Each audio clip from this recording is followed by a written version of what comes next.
Babaeng nagme-makeup. Hintayang sunduin ng nobyo. May sumulpot na 3 gangsters. Kinuha siya ng walang sabi. Magkita sana sa nobyo the flower field. Masakit ang nangyari sa kanya. Naging sanhi ng mga bagay-bagay. Isang mobile phone. Naiwan ni Mika ang phone sa library. Nahanap dahil sa ringtone. Na-clear ang address book. Isang numero ang natitira. Sa araw na ito, may tumawag na lalaki. Kahit anong tanong niya. Sa telepono, ayaw ibunyag ang identity niya. Sabi nito basta, sang-ayon siya, tatawag siya araw-araw. Sinabi ang katangian ng hitsura. Mabagal ang komunikasyon nila, madalas tumatawag, pag nag-shower, pag nag-origami, sa lahat ng oras.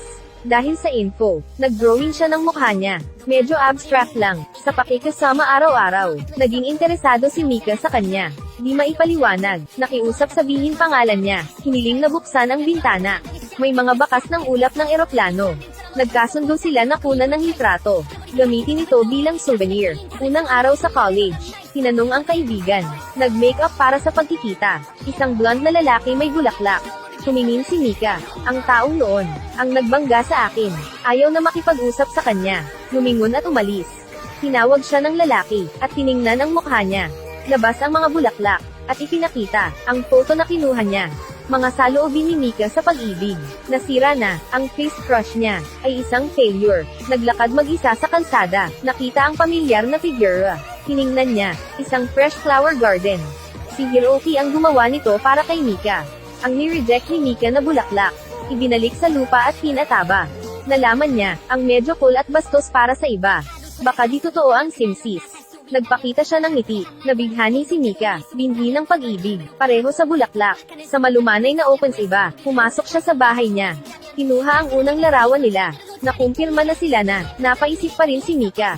Napaka-sweet kanina. Walang ideya sa mangyayari. Sunod na umaga, naghintay sa istasyon. Isang kotse ang huminto at kinuha siya. Patungo sa flower field, may nangyaring di maganda. Hinanap ni Hiroki si Mika. Napaka-late na, nahiya si Mika. Mabilis nagtago sa damuhan. Tumunog ang phone. Natagpuan si Mika na nanginginig. Tumingin sa nobya. Niyakap siya ni Hiroki. Sinisi ang sarili. Nagpangako siya. Bayaran ng mga gangster sa ginawa nila. Ang likod sa eksena ay ang ex niya. Hinagis ang ex sa harap ni Mika. Anong gusto ni Mika? Pwede niya magawa mawala. Ang babaeng ito. Ayaw ni Mika na labagin ng batas. Sa kabila ng pinsala, hiniling na palayain siya. Mula noon, di nakapunta si Mika sa school. Ang puso ay puno ng ulap. Pinoprotektahan siya ni Hiroki. Lalabas sa ibaba, dinala si Mika sa secret base. Napakagandang grass field. Tuwing may masamang nangyari, dito siya nagre-relax. At kukuha ng lakas. Nag-wish din si Hiroki, maging piraso ako ng langit. Kahit anong mangyari kay Mika, maaari siyang lumitaw, sa ilalim ng lunas. Lumabas si Mika sa ulap. Unang araw pabalik sa campus. Natatawa mga kaklase, mga pangit na salita sa pisara. Narinig ni Hiroki, galit na lumapit sa pisara. Burahin mga insultong salita, magsalita ng masasakit na salita. Nangyari muli ito, di ako maawa kahit babae. Sinusubukang protektahan siya, nakontentong ngumiti si Mika, puno ng pagmamahal, di na matakot si Mika sa chismis. Ibigay ang lahat sa kanya. Ilang sandali, alaman na buntis siya, sinabi kay Hiroki ang balita. Lumabas bigla si Hiroki, na-disappoint siya, masamang tao din pala siya. Malapit na siyang umalis.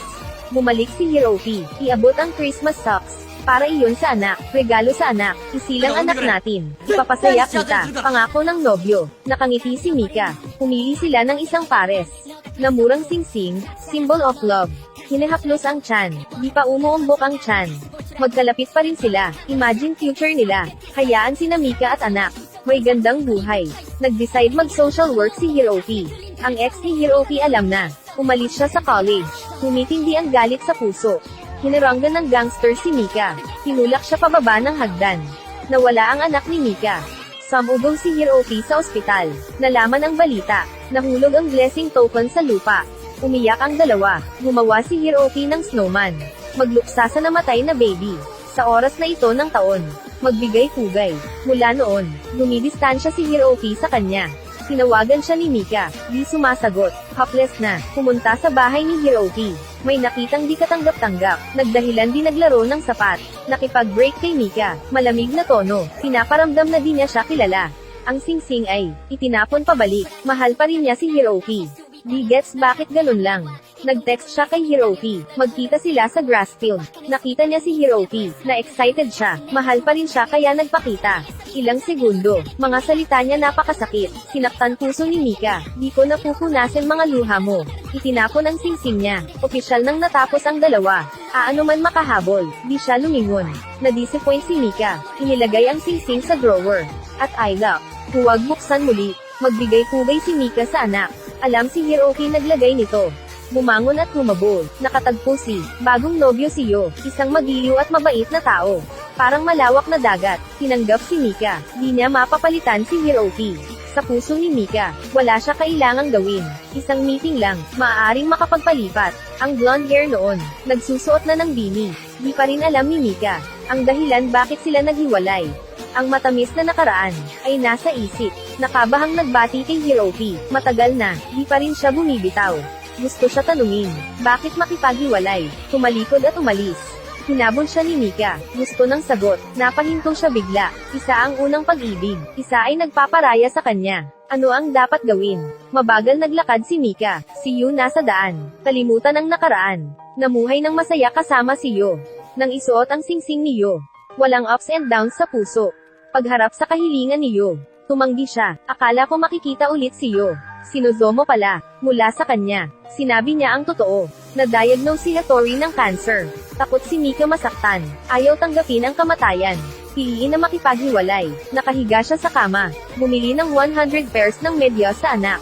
Sa Pasko bawat taon, may dumating para sa kanya. At di siya tumigil. Sa pagmamahal kay Mika, nauluhad si Mika. Hindi ito patas kay Yo. Walang patas sa pag-ibig. Gusto lang niya, manatili kay Hiroki. Ayaw kasama si Yo. Paggalang lang ang meron. Umaliks ka bago ako umiyak. Lumabas si Mika sa ospital. Nanlaki mga mata ni Hiro. Gustong itaboy siya. Ipinagkanulo siya ng singsing. Di aalis si Mika kahit anong mangyari. 3 buwan ang natitira, pero mahal pa rin kita sa lahat ng oras. Sa kabila ng paglihis, bumalik sila sa isa't isa. Inilabas ang singsing, isinuot ulit, kahit 3 buwan. Nananatili sa tabi ni Hiroki. Alam na mawawala na siya. Ibinigay ang camera kay Mika. Bumuo ng mga larawan bilang souvenir. Nababahala si Mika, pero di matanggihan si Hiroki. Lumabas siya ng tindahan. Tumawag ang ospital. Tumakbo pabalik. Nahulog sa kalsada ang kanyang hitsura sa iba't ibang oras. Nagtagpo ang dalawa sa screen. Mika humitika. Sa huling sandali, umaasa si Hiroki. Tingnan si Mika na tumatawa. Hinaikit ang kanyang mga mata. Luhang sa gilid ng mga mata. Huling column ni na Hiro at Mika.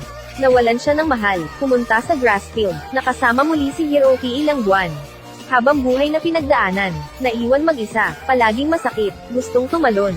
Sa tabi ni Hiroki, 2 puting kalapati na lumilipad. Ang notepad ay natangay ng hangin.